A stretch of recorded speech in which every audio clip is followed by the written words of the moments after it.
It's hard to imagine how this blue Indian man could be mistaken for Jesus, or a deer for that matter. The only similarity we have here is an ascension, which is not even mentioned in Zeitgeist. Even if you do want to take Zeitgeist's premise that the ascension account might have been borrowed, then who borrowed from who? The earliest testimony for the complete text of the Mahabharata dates to the 1st century AD by the Greek sophist Dion Chrysostom.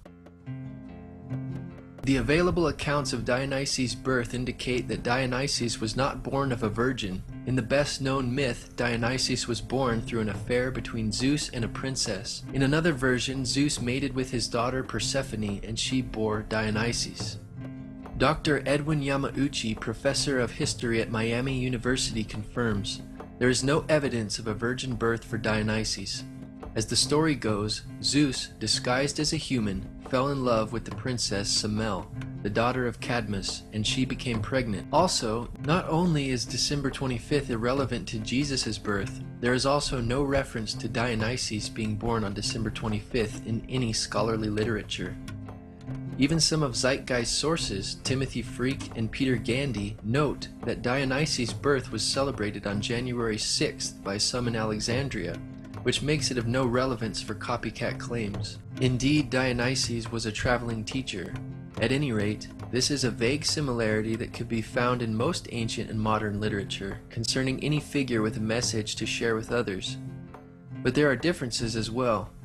Dionysus wandered the world accompanied with wild women, flush with wine, shoulders draped with fawn skin, whereas Jesus traveled the limited area surrounding Jerusalem, providing moral teachings. Though there are accounts of Dionysus filling empty vessels with wine, there is no reference to Dionysus turning water into wine, as Zeitgeist claimed.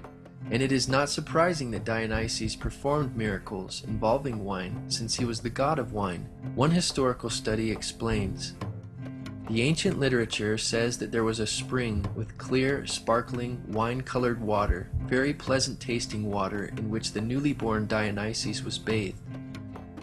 Also, a spring in the temple flowed with wine.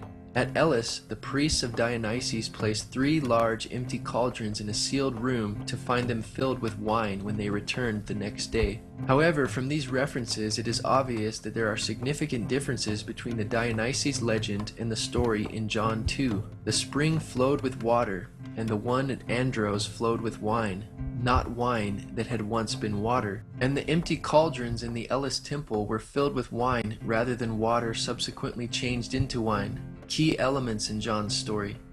These differences have convinced most scholars that John or his tradition is not dependent on the Dionysus legend for this story. Research professor Dr. Donald A. Carson wrote, older attempts to interpret this sign as a Christianized version of the Dionysus myth or of related stories have largely been abandoned in the light of evidence that the alleged parallels are wholly inadequate. Zeitgeist's source for these titles of Dionysus, Acharya S., only says he was considered the only begotten son, Alpha and Omega, etc., not that he actually was known by these titles. She has absolutely no source for the title King of Kings, which is a generic term in the first place, and secondly does not even suit Dionysus, since Zeus was the head god according to mythology. Nor does the title Only Begotten Son suit Dionysus, since Zeus had several offspring including Athena, Apollo, Artemis, Hermes, Persephone, Dionysus, Perseus, Heracles, Helen, Minos, and Muses. James Frazer, author of The Golden Bough, is cited in Zeitgeist for this claim of the resurrection. With such an array of options, it may be no surprise that at least one variation bears a superficial resemblance to what happened to Jesus. Still, this vague description does not match with the Jewish concept of resurrection. You're going to have to give me a date for the earliest inscription, because Dionysus, I don't know anybody who thinks Dionysus is pre-Christian, not the resurrection portion. Okay, well, all I can tell you is that the myth is that he is torn apart by the Titans, eaten, and he is raised from the dead. But what is the date? I don't know the date of the, as I said, of the original, as far as any writings we have. But I know that with the myths, the Greek myths, most of our Greek myths, we do have from later collections, except we know they are from they were told earlier because we have the vase paintings depicting them going way back in time. But the question is there a resurrection? And since we don't have any resurrection predating the 2nd century all the way to the 4th century are the earliest ones, 2nd to 4th, we can say, well, maybe there's a resurrection there, but there's no data. Even Tim Callahan, the skeptic you just saw defending Dionysus, admits there is no crucifixion.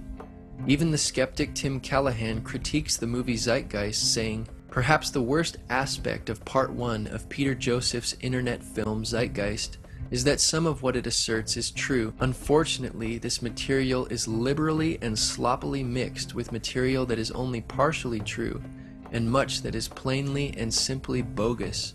The evidence for Jesus as a real historical personage, though meager, is solid." Mithra is the only one of these pagan gods mentioned that could have conceivably come in contact with Christianity.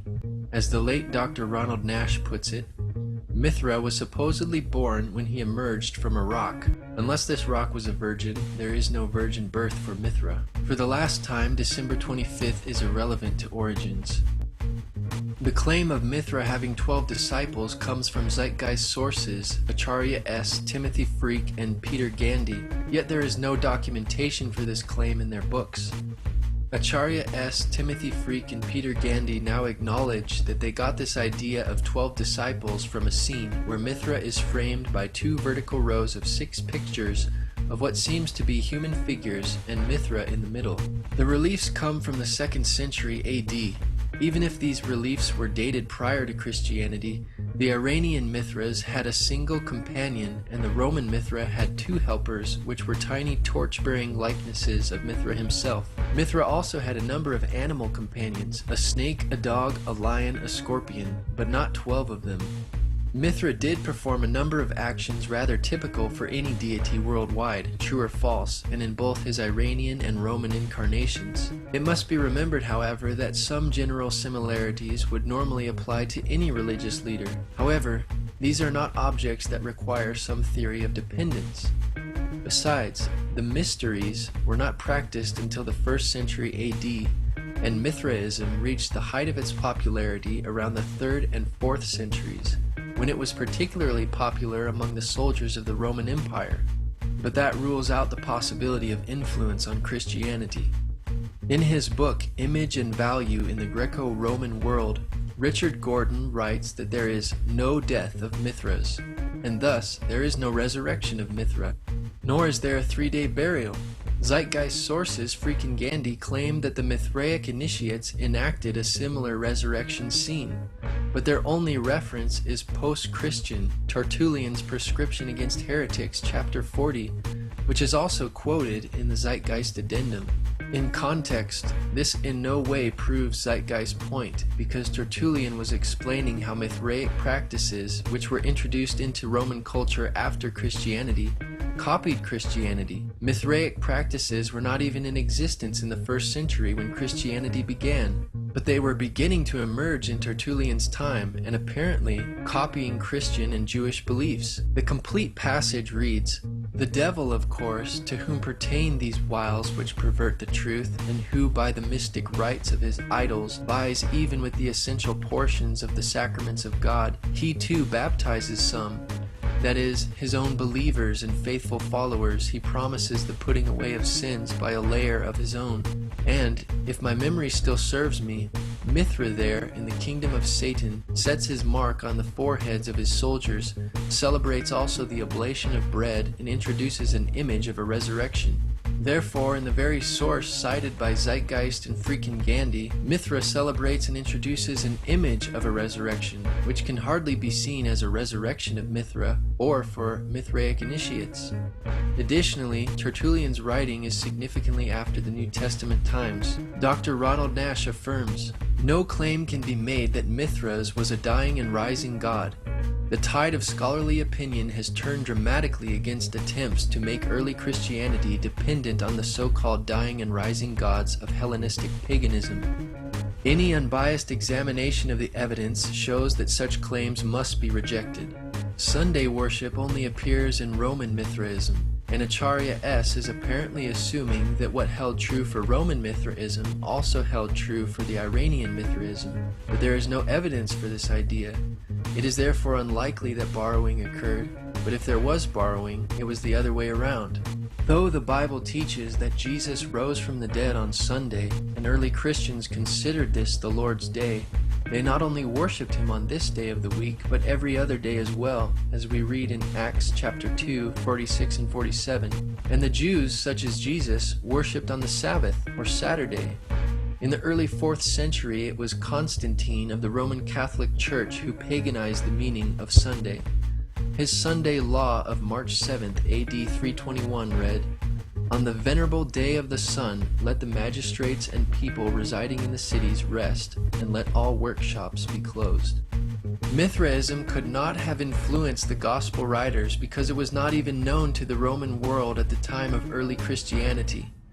The Encyclopedia Britannica states, "There is little notice of the Persian god Mithra in the Roman world until the beginning of the 2nd century, but from the year AD 136 onward, there are hundreds of dedicatory inscriptions to Mithra. Roman Mithraism was practically a new creation, wrought by a religious genius who may have lived as late as AD 100. We must assume that the pagan gods which Zeitgeist gives examples for are the ones for which they have the best documentation and evidence. As the viewer has seen, the examples given by Zeitgeist are not impressive. Taken together with all the debunked information, the parallels Zeitgeist presented in no way explains causation for Christianity. Before AD 100, all of the mystery religions were still mostly confined to localities. But after AD 100, they gradually began to attain popularity throughout the Roman Empire. Many writers used the late source material produced in this period after AD 150 to form reconstructions of what they think the cults must have been earlier to their spread in the Roman Empire.